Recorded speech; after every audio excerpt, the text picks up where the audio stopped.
So luckily, Apple just dropped the next beta for iOS in the form of 18.3 Beta 1. Now, I am super excited for this. We're going to dive into it and see what new features are here for Apple Intelligence specifically.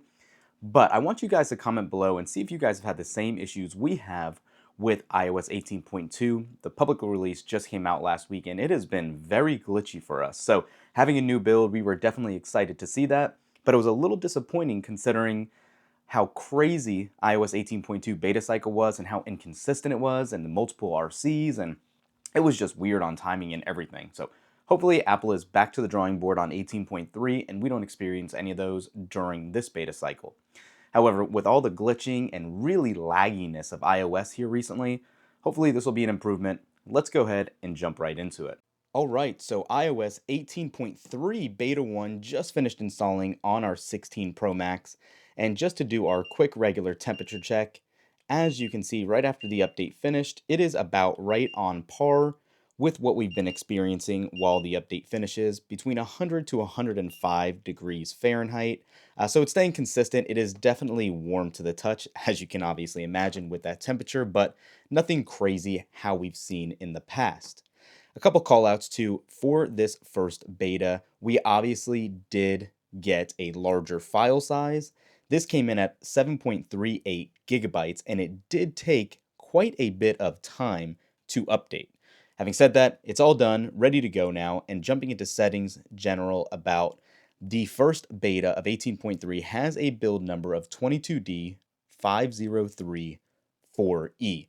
The E signifies that this is obviously not close to a final build yet. The closer you get to the beginning of the alphabet is how close you are to a stable release. Apple works in that way for all their betas, so when you get to an A or B build, you know that is coming near the home stretch.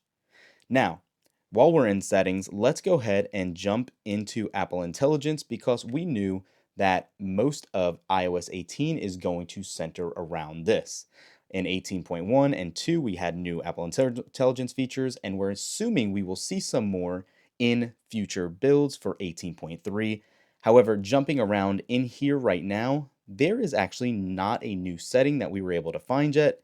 Even under ChatGPT, still looks exactly the same. Under the developer release notes too, it really was meager. It was very skimp on details and a couple of fixes, not really signifying or calling out anything new in these builds. Also jumping into battery and charging, I still don't see any update here for that new smart charging or battery intelligence as people are calling it. I do have one of our portable battery packs here and I'm going to plug it in to see if we get any update for the time to full charge. I'm going to anticipate not seeing anything new. And as you can tell, sure enough, we are not seeing anything there or on the bottom of the phone. So yeah, still nothing new here just yet for smart battery charging and knowing how long it's going to take to fully charge your device just yet. There are obviously still a number of Apple Intelligence features that we're waiting on. Screen awareness for Siri. Let's see if that's here yet. What's on my screen?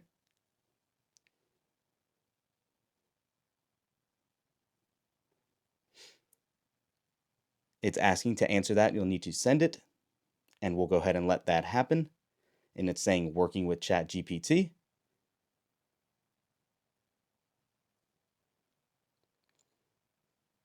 And it is showing, your screen shows the battery settings on an iPhone, specifically focusing on the charging section.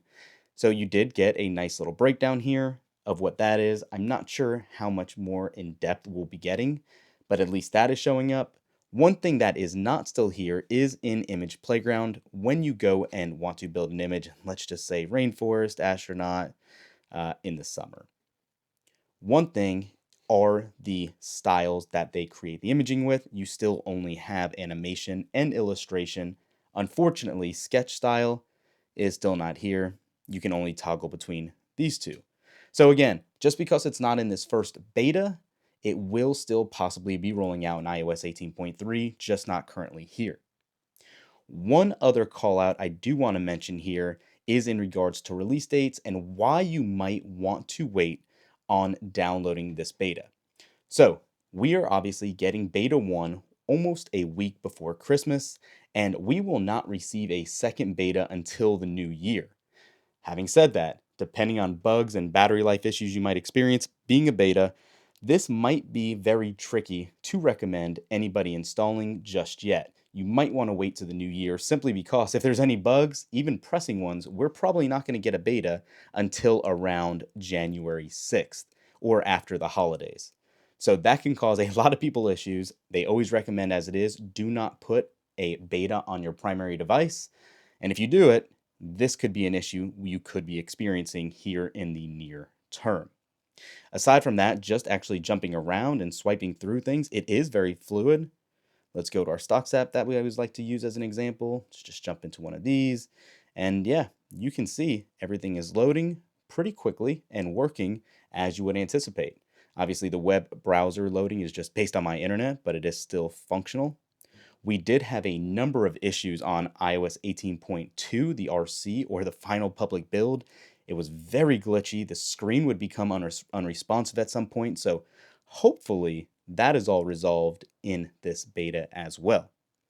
But until we do more research and further digging, that's all we're seeing right now for 18.3. And as you can guess, Beta 1 doesn't have a lot active just yet. We'll do some deeper dives. If we find something that we need to mention, we will do a follow-up video. Let us know in the comments down below, how is 18.2 working for you, and are you going to take the jump to try 18.3 Beta 1? Thanks for watching. We'll catch you in the next one. Peace.